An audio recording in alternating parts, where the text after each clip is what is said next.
La joie était au rendez-vous à l'église apostolique de Tanguin ce dimanche 4 décembre où sa jeunesse, à l'instar de toutes les églises apostoliques du Burkina Faso, commémore la traditionnelle journée nationale des jeunes. Célébrée chaque premier dimanche du mois de décembre, cette journée consacrée aux jeunes leur permet de partager des moments de fraternité à travers les différentes activités menées. Entretien avec les aînés, jeûnes et prières, puis jeux de société et matchs de football ont donc ponctué le programme de cette célébration débutée depuis le mercredi 30 novembre. Un programme qui s'est bien déroulé et donne des motifs de satisfaction. Vraiment, on peut dire gloire à Dieu pour cette journée que nous venons de célébrer. Vraiment, nous avons eu à faire un programme jeune. Donc en regardant vraiment tous les intervenants, on a évité d'inviter beaucoup de groupes ou d'artistes pour cette journée. Donc on s'est basé simplement sur les produits locaux, c'est-à-dire tout ce qui a été fait, c'était des gens de l'église locale qu'on a eu à inspirer parce qu'on voyait vraiment beaucoup de talents qui existaient au sein de la jeunesse de Tanguin. Donc, ce qui était planifié durant cette journée, nous pouvons dire gloire à Dieu parce que tout a été vraiment succès. Vous êtes la lumière du monde, tiré de Matthieu 5, verset 14. C'est le thème retenu pour cette célébration.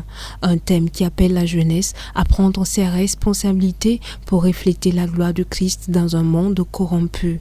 Et pour refléter cette gloire, les outils indispensables ont été transmis à la jeunesse. Nous qui sommes jeunes aujourd'hui et dans ce monde que nous voyons perverse et corrompu, quelle doit être notre part pour pouvoir refléter cette lumière de Christ? Nous devons vivre par la prière, nous devons vivre par la vérité, nous devons être des enfants de Dieu, nous devons dire la vérité autour de nous. Comme le dit dans Jean 8, 32, vous connaîtrez la vérité et la vérité vous rendra libre.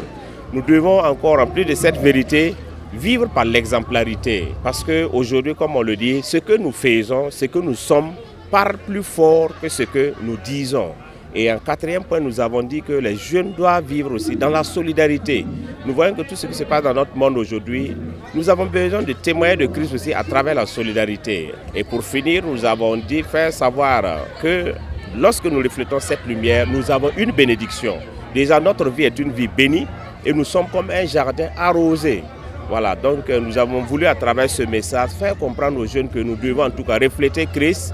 C'est une condition pour tout jeune chrétien dans ce monde et dans ce pays où nous sommes actuellement. Conscients de la responsabilité qui leur incombe en tant que représentants de Christ et désormais convaincus d'être lumière, c'est avec un nouvel élan que les participants sortent de ces moments pour aller et briller.